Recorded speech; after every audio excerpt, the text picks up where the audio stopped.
Dale. Mi nombre es Dulce Jerez y voy a hablar sobre los elementos y la formación de los contratos. Un contrato es un acuerdo jurídico de voluntades por el que se exige el cumplimiento de una cosa determinada. Se trata de un acto privado entre dos o más partes destinado a crear obligaciones y generar derechos. Para que el contrato exista, ha de tener ciertos requisitos o elementos esenciales para la elaboración de este.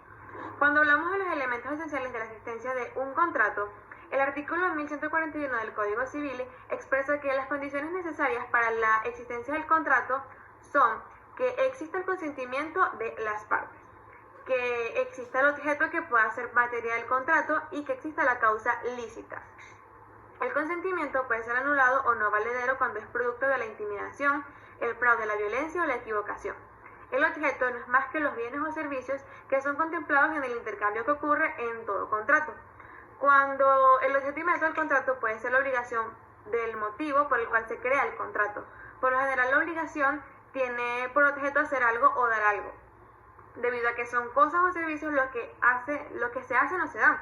Son estas cosas o servicios lo que comúnmente conocemos como el objeto del contrato, aunque también podemos encontrar lo contrario como el dejar de hacer algo o el no dar algo. La causa no es más que el motivo o final del contrato, es el hecho que explica y justifica la creación de las obligaciones y derechos de ambas partes. En ciertos contratos, como los de compraventa, por ejemplo, la causa se trata de la promesa de ambas partes de dar una cosa o el cambio de la otra. Con lo anteriormente mencionado, cuando hablamos de los elementos esenciales de validez de un contrato, el artículo 1142 del Código Civil dicta que el contrato puede ser anulado ya sea por la incapacidad legal de las partes, o una de ellas, o por vicios del consentimiento. Cuando hablamos de capacidad, decimos que es necesario que cada parte que entre en un acuerdo tenga los derechos sobre dichos acuerdos pautados. Es decir, cada parte participante debe ser legalmente válida para reclamar los derechos que se pacten y para cumplir con las obligaciones establecidas dentro del contrato. Estos derechos, comúnmente conocidos como capacidad, existe la capacidad de goce, la cual es básicamente el derecho de propiedad sobre una cosa, y la capacidad de ejercicio. Se trata del derecho que se tiene para realizar todos o ciertos actos jurídicos. Para continuar, tenemos la formación del contrato. Cuando hablamos de la formación, se encuentra la oferta y la aceptación. La oferta se trata de la manifestación de voluntad realizada por una persona dirigida a un sujeto determinado o no, para celebrar un contrato, y que debe de contener todos los elementos para su existencia. La oferta debe ser seria, debe contener los elementos necesarios para la existencia del contrato, los cuales se encuentran en el artículo 1141 del Código Civil, debe ser dirigida a una persona o un público en general, y además debe ser comunicada, pues se trata de un negocio jurídico unilateral. Ahora bien, cuando hablamos de los fundamentos jurídicos de la obligatoriedad de una oferta, tenemos la teoría del hecho ilícito, la teoría del antecontrato, la declaración unilateral de la voluntad, y todo esto se encuentra reflejado en el Código Civil. Cuando hablamos de la oferta con plazo, decimos que esta puede ser expresa o tácita. Sus supuestos se encuentran en el artículo 1137 del Código Civil. Decimos que la oferta sin plazo, expreso o tácito, antes de que la aceptación sea el conocimiento del oferente. La revocación de la oferta con plazo expreso o tácito no es obstáculo para la formación del contrato. La oferta con plazo caduca con el vencimiento del mismo, pero nada obsta para el oferente mantenga la oferta y manifiesta al aceptante de validez del contrato. Cuando decimos la oferta al público, se trata de las personas indeterminadas. Contiene todos los elementos del contrato. Cualquiera puede aceptar esta oferta. Tiene sus límites, como por ejemplo la primera aceptación hace que la segunda no produzca efectos. El número de objetos en existencia o los puestos del contrato. En el caso de los servicios públicos monopolizados, la oferta es irrevocable. Por otro lado, debemos mencionar los requisitos de la aceptación. Esta debe ser libre, debe ser pura y simple. Una modificación lo que produce una nueva oferta ahora de parte de quien era aceptante, y la comunicación debe ser comunicada al oferente. En este sentido tenemos los efectos de los contratos.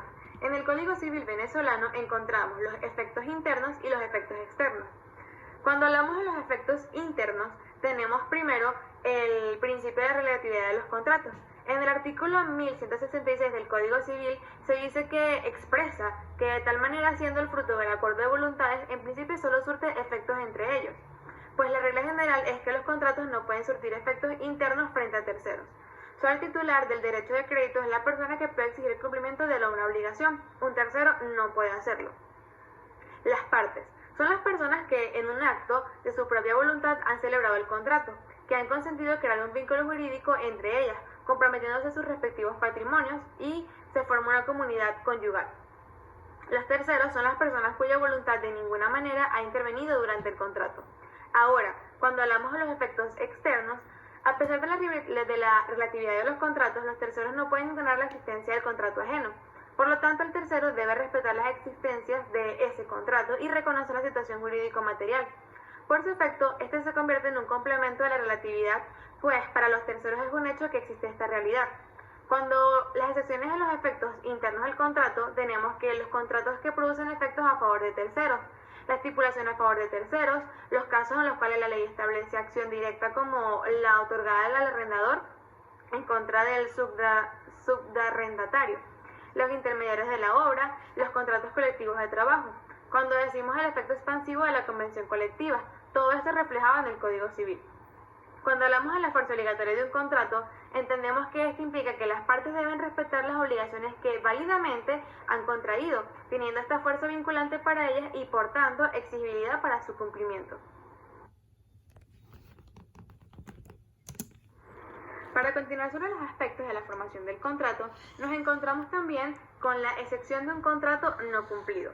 Se trata de un mecanismo de defensa del deudor que encuentra su fundamento en el principio de ejecución simultánea de las obligaciones que emanan de un contrato bilateral, que le permite, no obstante haber cumplido con su obligación, suspender el cumplimiento mientras el acreedor no cumpla. Para finalizar, definimos lo que es la acción resolutoria. Esta es la facultad que tiene una de las partes en un contrato bilateral de pedir la terminación del mismo y, en consecuencia, ser liberado por su obligación, si la otra parte no cumple a su vez con la suya. La acción resolutoria no es más que la terminación de un contrato bilateral motivada por el incumplimiento culposo de una de las partes. Esta acción encuentra su base legal en el artículo 1167 del Código Civil venezolano vigente, el cual dispone que en el contrato bilateral, si una de las partes no ejecuta su obligación, la otra puede a su elección reclamar judicialmente la ejecución del contrato o la resolución del mismo, con los daños y perjuicios en ambos casos si hubiera lugar a ello. Esto fue todo, muchas gracias.